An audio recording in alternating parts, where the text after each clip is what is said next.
ATN নিউজের C news অনুষ্ঠান থেকে সবাইকে শুভেচ্ছা জানাচ্ছি কাজী তামান্না তৃষা। চলচ্চিত্র দুনিয়া জুড়েই বিনোদনের অন্যতম মাধ্যম। সিনেমায় একেবারেই কল্পলোকের ফ্যান্টাসি যেমন থাকে, তেমনি চিত্রিত হয় দেশকালের ইতিহাস ও সংস্কৃতিও। বাংলা সিনেমাও যার ব্যতিক্রম নয়। নানাবিধ কারণে অনেক দর্শক মুখ ফিরিয়ে নিয়েছেন বাংলা সিনেমা থেকে। তবে এখনো জনগোষ্ঠীর বিশাল অংশের বিনোদনের অন্যতম উপকরণ বাংলা সিনেমা। বাংলা সিনেমার বিভিন্ন বিষয় ও চলমান ঘটনা নিয়েই আমাদের সাপ্তাহিক অনুষ্ঠান সি নিউজ। বাংলা চলচ্চিত্রের দুর্দিন যেন আর কাটছে না কোনোভাবেই, অথচ আমাদের চলচ্চিত্রে রয়েছে এক গৌরবোজ্জ্বল সোনালী অতীত। স্মৃতি হাতড়ে কেবল হাহাকার নয়, সকল সংকটের যৌক্তিক সমাধান করে বাংলা চলচ্চিত্রকে সগৌরবে প্রতিষ্ঠিত করার লক্ষ্যে গত 28 মার্চ মতবিনিময় সভায় মিলিত হন চলচ্চিত্র সংশ্লিষ্ট সকল স্তরের লোকজন। চলচ্চিত্র জগতের এই শুভ উদ্যোগকে ভিত্তি করে সি নিউজের এবারের টপ স্টোরি।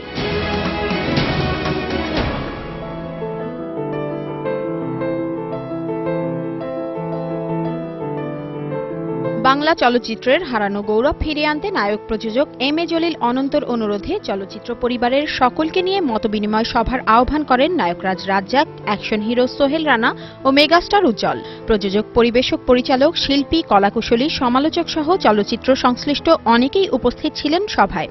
বক্তারা চলচ্চিত্রের চলমান নানা সংকট ও তার উত্তরণের পথের বাধাসমূহ তুলে ধরেন। এফডিসিতে লক্ষ্য করবেন সবাই ইঞ্জিনিয়ার, 8 পাস সেও ইঞ্জিনিয়ার, মেট্রিক পাস সেও ইঞ্জিনিয়ার, নামের সাথে একটা ইঞ্জিনিয়ার শব্দ আছে।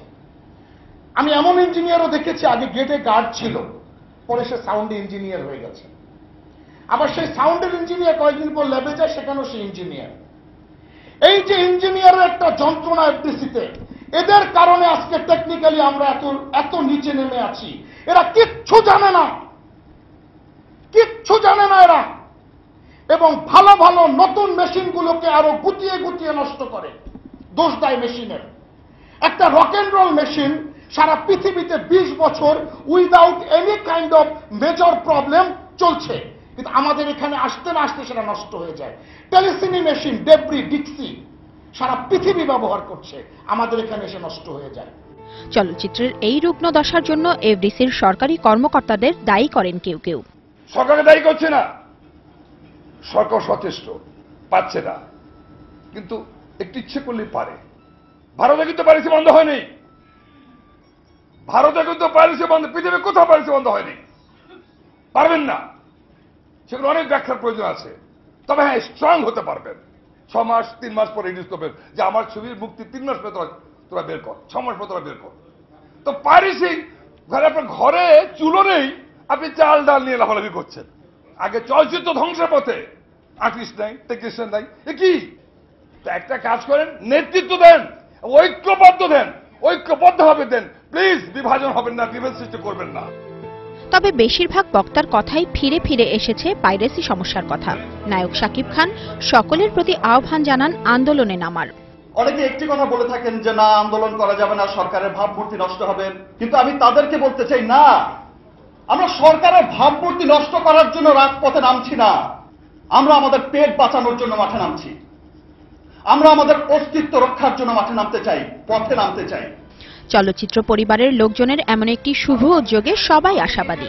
বিভিন্ন বিষয়ে নানা জনের মধ্যে মতানৈক্য থাকলেও এই দুর্দিনে একাত্ম হয়ে কাজ করার বিকল্প নেই, এরকম ভাবনা সকলেরই। তবে আলোচনা থেকে সমাধানের সুনির্দিষ্ট কোনো পদক্ষেপ না নিতে পারার বেদনা নিয়েই আলোচনার সমাপ্তি টানেন সভাপতি নায়করাজ রাজ্জাক। কি করে এই চলচ্চিত্র শিল্পের সমস্যাগুলো দূর করা যায়, এটা নিয়ে একটা আলোচনা করতাম, কিন্তু সেই আলোচনা যেতেই পারছি না। সবাই কিন্তু যার যার তলোয়ার এবং পিস্তল কুড়িয়ে রেখেছে। চলচ্চিত্র শিল্প ধ্বংসের পথে গেছে, এটা অস্বীকার করার কোনো উপায় নেই। আজকে একটা লোক, একটা কমিটি নাই, একটা ব্যক্তিত্বকে খুঁজে পাওয়া যায়। পাইরেসি, আমরা চোর ডাকাতের ভিতরে ঘুরে বেড়াচ্ছি, যদি ছবি না হয় তাহলে পাইরেসি কোথায় হবে? বন্ধ তো হয়ে গেল, এমনিতে বন্ধ হয়ে গেল। আজকে আমি অত্যন্ত দুঃখের সঙ্গে বলছি যে মন নিয়ে, যে উদ্দেশ্য নিয়ে এসেছিলাম আপনাদের কাছে, আজকে অত্যন্ত ভারাক্রান্ত হৃদয়ে আমি এখানে আমাদের অনুষ্ঠান শেষ ঘোষণা করছি। ধন্যবাদ সবাই। দেখতে দেখতে শেষ হয়ে এলো বিশ্বকাপ ক্রিকেট 2011। এরই মধ্যে শেষ হয়ে গেছে বাংলাদেশ ভেন্যুর ম্যাচগুলো। যথারীতি নতুন সিনেমাও মুক্তি দেয়া শুরু হয়েছে। তবে বিশ্বকাপ উন্মাদনা পুরোপুরি না কাটায় এই সপ্তাহে হাতে গোনা কয়েকটি হল ছাড়া বেশিরভাগ হলেই প্রদর্শিত হচ্ছে পুরনো ছবি। দর্শক, চলুন হল ঘুরে জেনে নেই প্রদর্শনী চলতে থাকা ছবির খবর। মামা ফিল্মস প্রযোজিত অস্ত্র ছাড়ো কলম ধরো এই সপ্তাহের একমাত্র মুক্তিপ্রাপ্ত সিনেমা। পূরবী, মধুমিতা, আনন্দ, বিডিআর, জোনাকি, মানসী, চিত্রামহল, এশিয়া সহ ঢাকার বেশ কিছু হল এবং যশোরের মণিহার, টঙ্গীর চম্পাকলি, নারায়ণগঞ্জের মেট্রো, শেরপুরের রূপকথা, রংপুরের শাপলা, সিলেটের দিলশাদ সহ দেশের আরও কয়েকটি হলে একযোগে চলছে ছবিটি। রাজু চৌধুরী পরিচালিত সামাজিক অ্যাকশনধর্মী এই ছবিটিতে অভিনয় করেছেন কাজী মারুফ, পূর্ণিমা, খালেদা আক্তার, কল্পনা সহ আরও অনেকে।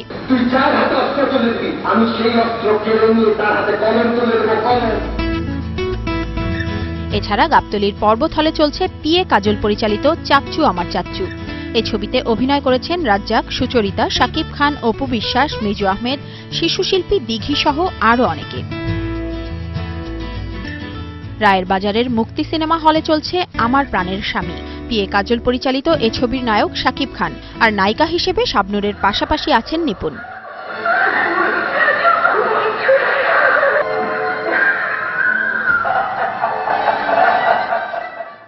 নায়ক ফেরদৌস বাংলাদেশের পাশাপাশি ভারতের তথা কলকাতার চলচ্চিত্রে অভিনয় করে আসছেন নিয়মিতভাবে। কলকাতায় সদ্য মুক্তিপ্রাপ্ত পূর্ণব্রহ্ম শ্রী শ্রী হরিচাঁদ সিনেমায় এবার তাকে একটি সম্পূর্ণ ভিন্নধর্মী চরিত্রে পর্দায় উপস্থাপন করলেন পরিচালক মনোজ ঠাকুর। বাংলাদেশের ফরিদপুরের হরিচাঁদ ঠাকুর জাতপাতের ঊর্ধ্বে উঠে প্রতিষ্ঠা করেছিলেন মাতুয়া ধর্মের। এই ধর্মে কোনো আচার বিচার, কুসংস্কার নেই, আছে মানুষের অধিকার নিয়ে বাঁচার পথনির্দেশ আর পরস্পরের প্রতি সহমর্মিতার কথা। হিন্দু, মুসলিম, খ্রিস্টান ধর্ম বর্ণ নির্বিশেষে সমগ্র ভারতবর্ষে অগণিত ভক্ত রয়েছে মাতুয়া ধর্মের।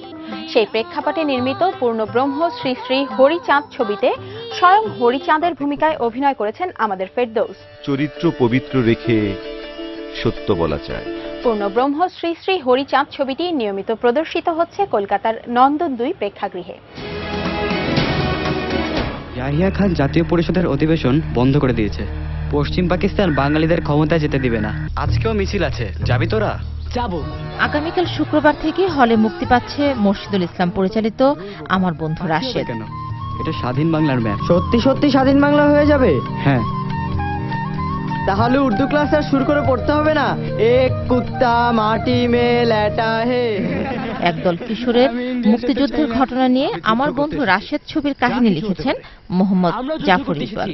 এটা যেমন আপনার দেশ, আমাদেরও দেশ।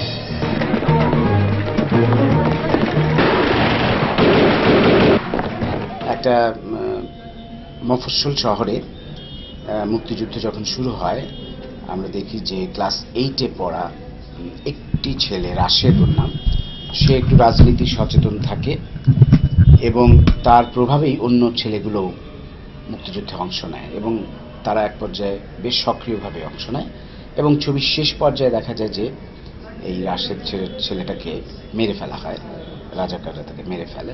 ঢাকায় আমরা 3টা প্রেক্ষাগৃহে চলবে, বলাকা, স্টার সিনেপ্লেক্স এবং অভিসার, 3টা হলে চলবে।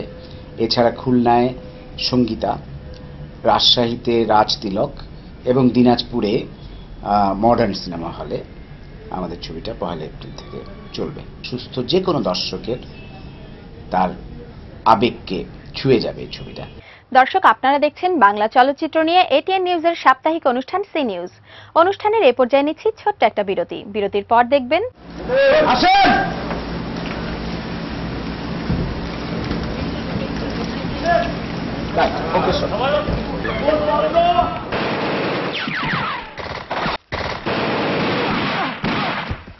বৈধন, বৈধন, ওই দেখো পতাকা।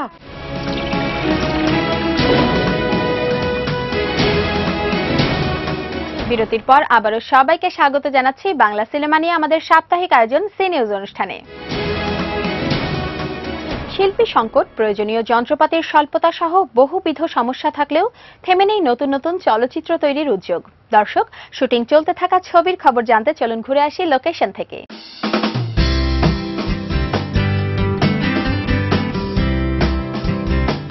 অবসরপ্রাপ্ত ফ্লাইট লেফটেন্যান্ট এস এ সুলতানের কাহিনী নিয়ে গাজী মাহবুব নির্মাণ করছেন রাজা সূর্য খাঁ।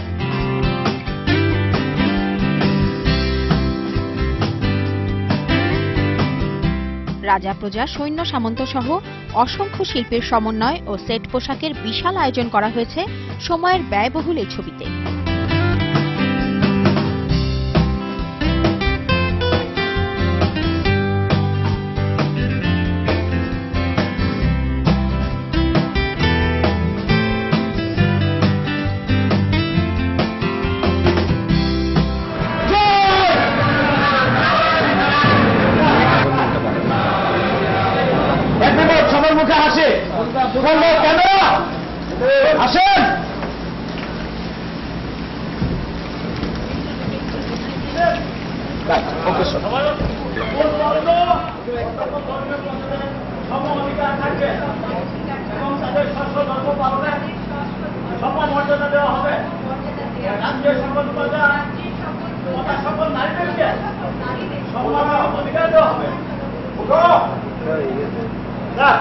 রাজা সূর্য খাঁ একটি কল্পকাহিনী। এই কল্পকাহিনীটি লিখেছেন ফ্লাইট লেফটেন্যান্ট অবসরপ্রাপ্ত এস এ সুলতান। এই ছবিটির শুটিং চলাকালীন গত 1.5 মাস আগে কক্সবাজার প্রায় 100-র অধিক ঘোড়া, লোকবল, 500-র অধিক সৈন্য সামন্ত আমরা প্রায় 1 মাসের একটি আউটডোর করেছি এবং এই সেট যে দেখছেন আপনারা এখানেও প্রায় 25 তারিখ পর্যন্ত শুটিং হবে। আমরা চেষ্টা করেছি বাংলাদেশে একটি বিনোদনমূলক পোশাকের ছবি উপহার দেওয়ার। ফোক ছবি মানেই যে ফোক প্যাটার্ন তা না, একটু আধুনিকতার ছায়া ছাপ। অনেক ব্যস্ততার মধ্যেও আমাদের কবরী ম্যাডাম, তার সঙ্গে আমাদের ববিতা ম্যাডাম, আমাদের একসময়ের মেগাস্টার উজ্জ্বল ভাই, একসময়ের ড্রেসিং হিরো সোহেল রানা, তার সঙ্গে বর্তমান সময়ের ক্র্যাশ কাজী মারুফ, আর পূর্ণিমা তো আছে সবার প্রিয় নায়িকা। যদ্দূর মনে হচ্ছে সর্বোচ্চ বাজেটে নির্মিত ঈদুল ফিতরের দিন থেকে রাজা সূর্য খাঁ ছায়াছবিটি বাংলাদেশের প্রেক্ষাগৃহে মুক্তি পাবে বলে আশা করছি। বাংলাদেশের ইতিহাসের গৌরবময় অধ্যায় মুক্তিযুদ্ধ। বহু ত্যাগের বিনিময়ে পাওয়া আমাদের স্বাধীনতা। এদেশের শিল্প সাহিত্যে প্রজন্ম থেকে প্রজন্মান্তরে এক সুমহান চেতনা নিয়ে ফিরে ফিরে এসেছে মুক্তিযুদ্ধ। চলচ্চিত্র শিল্প তার ব্যতিক্রম নয়। স্বাধীনতা যুদ্ধের প্রেক্ষাপটে নির্মিত হয়েছে অসংখ্য চলচ্চিত্র। এর পূর্বে আমরা জেনেছি 2000 সাল পর্যন্ত নির্মিত মুক্তিযুদ্ধের চলচ্চিত্র সম্পর্কে। তারপরে নির্মিত হওয়া মুক্তিযুদ্ধ ভিত্তিক চলচ্চিত্রের গল্প শোনাবো আজকের ফ্ল্যাশব্যাকে। শুনতেছি 2-1 দিনের মধ্যে মিলিটারি কুমারগঞ্জ টাউনে চলে আসবে। ফরিদপুরের মধ্যে চলে আসছে। যেখানে যাইতেছে ঘরবাড়ি পুরাইতেছে, মানুষজন মারতেছে। শোনা কথা বিশ্বাস করবা না। ওরা আসছে ইসলাম রক্ষা করতে, শান্তি রক্ষা করতে। তো ওরা মানুষ মারবে কেন? মুসলমান মুসলমানকে মারবে কেন? তবুও ধরো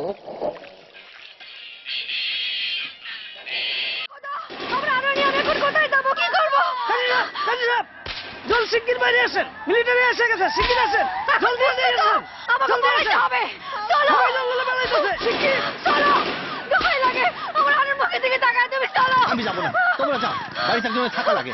চলো।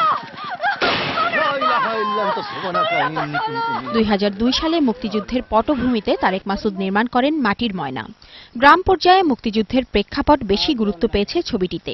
ছবিতে পাকিস্তানের প্রতি সহানুভূতিশীল ধর্মপ্রাণ একজন মুসলিমের হানাদার বাহিনীর নৃশংসতায় নিজস্ব ধর্মবিশ্বাসের ভিতে আঘাত পাওয়ার প্রসঙ্গটি নতুন দিক উন্মোচন করে।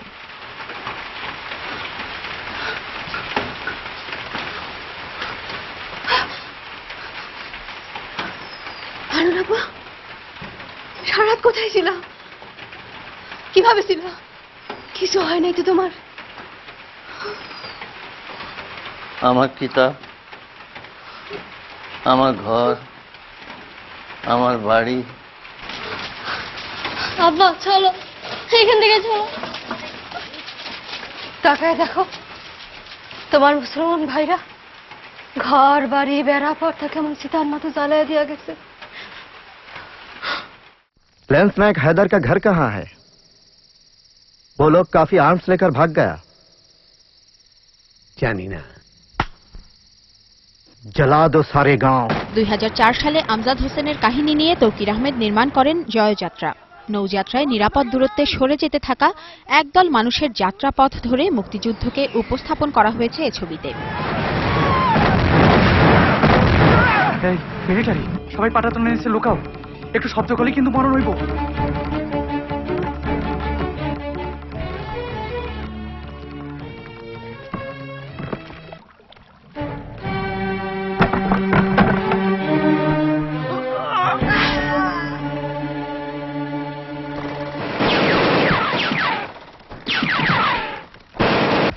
বৈধন, বৈধন, ওই দেখো পতাকা। নৌকা ভিড়াও ভিড়াও, কিনারে আসেন, ভয় নাই ভাই, ভয় নাই, কিনারে ভিড়ান। জয় বাংলা, জয় বাংলা।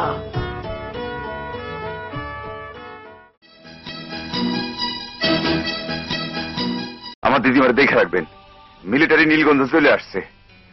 আমার ছেলেটারে মেরে ফেলছে, আমার নাতিটারে মেরে ফেলছে।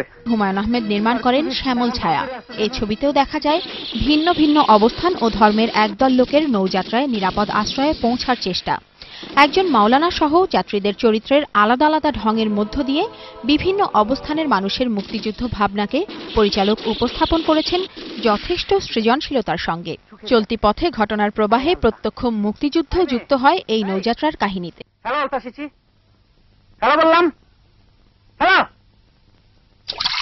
হিন্দু ফ্যামিলি যারা যাচ্ছে তারা তো মনে হয় তীর্থে যাচ্ছে, শাখা সিন্দুর ধুতি। পথে যদি রাজাকার কিংবা খোদা না করুক মিলিটারির হাতে পড়ি, আমাদের উপায় আছে? হিন্দু মেয়েরা শাখা সিন্দুর দূর করো, আমি নৌকায় কোনো হিন্দু দেখতে চাই না। গরম দেন না, যুদ্ধের বাজারে গরমের ভাত নাই। দর্শক, আজ এ পর্যন্তই।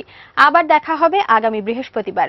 বাংলা চলচ্চিত্রের নতুন পুরনো আরো কিছু প্রসঙ্গ নিয়ে হাজির হয়ে যাব ঠিক একই সময়ে। ততক্ষণ ভালো থাকুন, সুস্থ থাকুন আর দেখতে থাকুন এটিএন নিউজ।